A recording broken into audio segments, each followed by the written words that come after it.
Salut tout le monde. En vérifiant vos batailles de boss d'aujourd'hui, donc le 24 septembre, bataille de boss en lien avec nos notions de grammaire, j'ai réalisé que le pronom, là, c'était quelque chose qui n'était pas tout à fait compris par plusieurs. J'ai vu plusieurs erreurs qui ne devraient pas avoir lieu d'être. Alors je me suis dit, on va faire un petit retour là-dessus. Puis on va retravailler un peu le concept là, pour que ça commence à être un peu plus clair. Tout d'abord, le pronom que tu connais très bien, que tu connais probablement le mieux, c'est le pronom de conjugaison. Puis ça, je n'y reviendrai pas très longtemps, là. Donc, c'est les fameux je, tu, il, elle, on. Je peux même ajouter ici ça, le nous, vous et finalement, évidemment, et les elle au pluriel. Bon, ceux-là, c'est assez classique. Ce sont des pronoms, il n'y a pas de doute là-dessus, tu n'es pas mêlé. Là où ça devient plus difficile, c'est lorsque ce ne sont pas des pronoms de conjugaison. Donc, on a des pronoms sujets. Comment on fait pour les reconnaître? Ceux-là, ils sont toujours placés devant un verbe qui est conjugué. Si je te donne un exemple ici,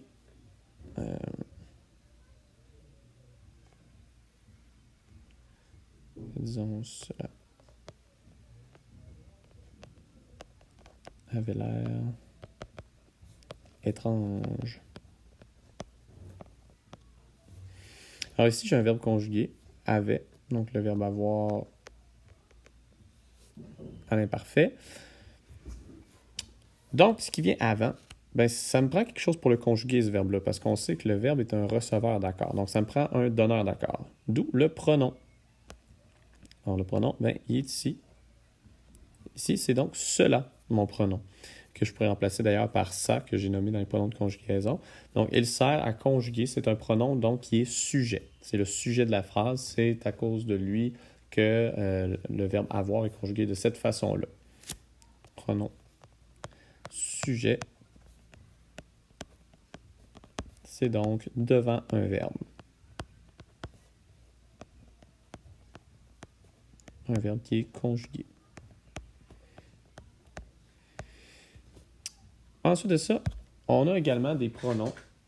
Des pronoms qui reprennent un groupe du nom qui est déjà quelque part dans un texte. Pour éviter les répétitions, pour enrichir le texte et des fois aussi faire en sorte que le texte soit plus léger, un peu moins lourd. Parce que si je répète sans arrêt un sujet, mon texte ça va devenir assez redondant.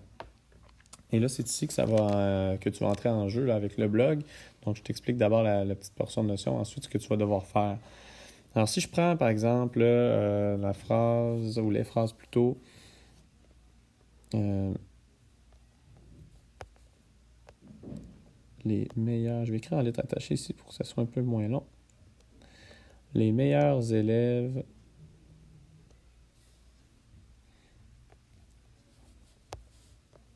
ont été choisis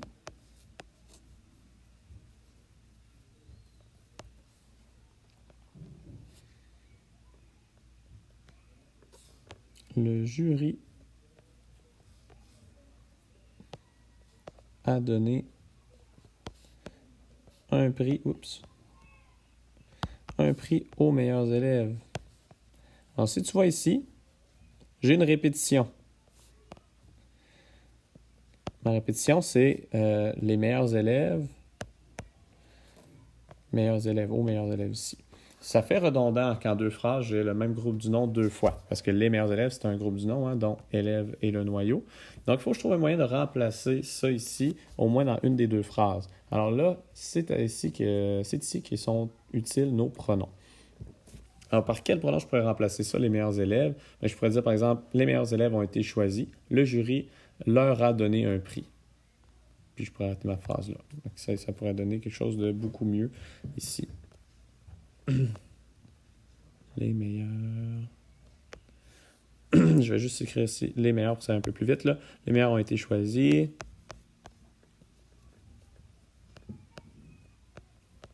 Désolé pour la calligraphie un peu, disons, moyenne. C'est difficile avec la tablette de faire mieux avec le bout du doigt. Les meilleurs ont été choisis. Le jury leur a remis un prix.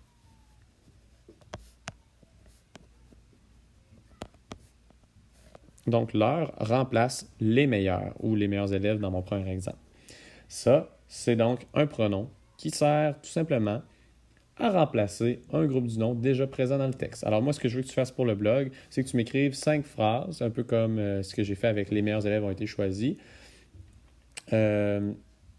En fait, 5 duos de phrases, comme j'ai fait à la page précédente. Là. Donc, les meilleurs ont été choisis. Le jury leur a remis un prix. Donc, ça, c'est une paire de phrases. Et dans la deuxième phrase, tu vas devoir réutiliser le groupe du nom en le remplaçant par un pronom. Donc, tu refais exactement le même principe que moi en utilisant 5 autres phrases. Alors ici, j'avais les meilleurs ou les meilleurs élèves et je l'ai remplacé par un pronom. Pour éviter les répétitions, tu dois faire la même chose 5 fois. Okay? Je veux vraiment que tu pratiques ici ta façon d'utiliser le pronom et donc plus facilement, de le repérer plus facilement plutôt dans les phrases par la suite.